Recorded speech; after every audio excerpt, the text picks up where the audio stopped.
The following marketing information and discussion is provided for informational purposes only. It is not intended to be used as professional guidance or consultancy. You should find an agency for that.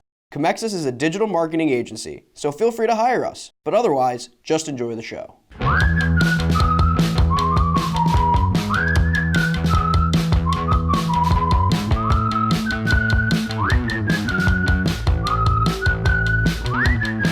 Hello everyone, welcome to The Buyer's Journey by Comexis, a discussion-based podcast on the ever-changing marketing landscape. I'm Matthew McGroarty, the social media content producer here at Comexis. I am Len Ward, the managing partner at Comexis. So today it is Thursday. Typically on Thursdays we talk about the retention phase of the buyer's journey, and the story we're going to talk about today kind of works in the retention phase depending on if we're talking about subscription services like Netflix or Hulu or something like that. But it's not entirely related, but it is good numbers to be aware of, especially when we talk about subscription services like Netflix, Hulu, new ones that are coming out like Disney Plus, whatever AT&T decides to create with their packaged HBO and et cetera, et cetera.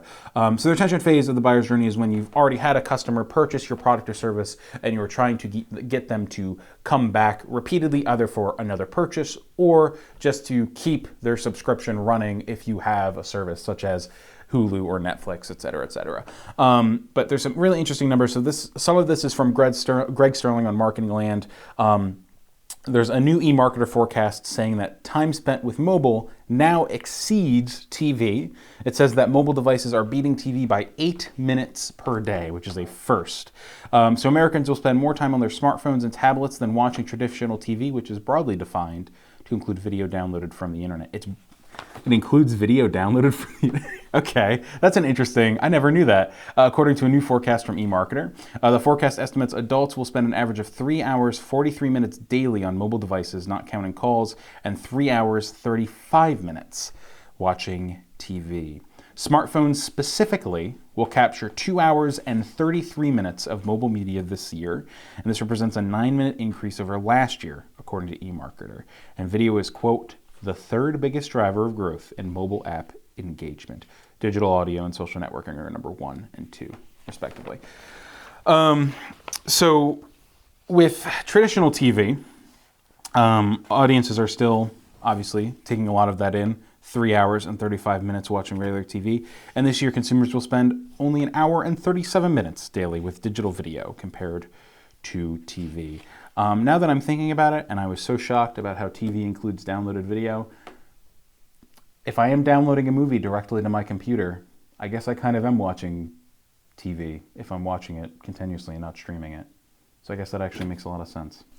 It would, but I'm also wondering, and this is probably really stupid, but the amount of time somebody's watching something on their phone and then they throw it over to their TV, with the big screen, you can kind of sync it up right there. So YouTube, that's a huge, my kid, they literally grab their phone, look on YouTube, and they pull it right up on the screen. So I'm just wondering how that all, does that even factor in? I would assume it would still be the switch, because if I'm watching something on my phone and I actively stop because go do an errand or something, I don't know. And then I come back to my house and I decide to watch it on my TV. I technically am watching it on my TV. So I would include it in the TV thing. But you did bring up a good point. I'm assuming what they mean through smartphone consumption is watching a video on Facebook, watching something on Instagram, watching something on YouTube or Twitch in a time when you're not sitting down and watching it at TV or at a computer. It just seems to me it's a more screen time, which goes directly at the individuals who want to spend a large proportion of money on network broadcast commercials.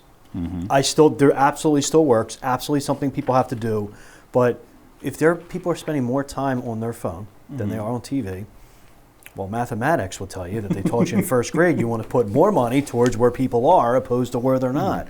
So it's interesting. It's really, I'd be very interested to see how the network TV plays out, the commercials and things like that. So, but we can continue on. It's just interesting. Well, as Greg Sterling points out, and I think we've seen this with different media buys we've done in the past. TV is not dying. They have almost 4 hours worth daily. I don't actually. Let me double check that. Yeah, it was 3:30 or something, right? I want to make sure it was daily. Yeah, daily watching TV. I could believe that. So I believe it too. Yeah, And I think it's important to keep in mind, as mobile phones have become more and more prominent and have had features continue to grow on them, we've also seen digital TVs, basically the only kind of TV you can buy, with expanded feature, ability for you to use apps, things like Comcast being able to advertise digitally on Hulu and on their smart TVs, which is a little bit different than a traditional TV spot on a network, right? Yeah. So we are seeing TV sort of expand to be more prominent and fulfilling in the marketing sense, for you to be able to advertise in little different ways that are like traditional TV, but allow you to hit the Hulus of the world, while also still hitting, just if we're going to keep going with Comcast as our example, while also hitting somebody at home watching their smart TV, right?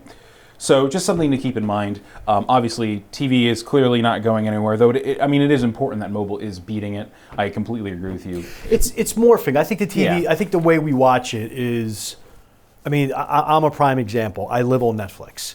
And now Netflix or like HBO, we're watching like Chernobyl right now. So I don't really watch a whole lot of live TV. I'm a huge sports guy. So when it's Sunday, that's all I'm watching. The Red Zone, I watch the Eagles. Or if the Phillies are on, I'll watch the Phillies. So I still am in part of that demographic where I watch so much live sports where I still engage with TV. But the one thing I'm doing the entire time I'm on my TV is I'm on my phone. So it's almost like, I wonder what the numbers are, like where it's crossed, where if you're saying 3.5 hours on your phone and 3.5 hours on TV or whatever it may be. And I know you're on your phone a little more during the day because there's work and you're not sitting around watching TV, but it's the cross, which I find, to be amazing. So it's like we've reached that point in our society where you have the big TV going, then you have your phone and everybody does it. Yeah. Go look around. You're on your phone as you're watching TV the whole time. So interesting. That's a good point. I'll have to find some nice numbers on multi-screen watching and things like that. I feel like we talked about it briefly in our parents before. Episode. Yeah. With eMarketer's fantastic reports on parents. If I remember, I will link in the blog description for this episode as well. Definitely check that out if you're interested in advertising to parents. But I agree with you. Multi-screen watching is a big thing.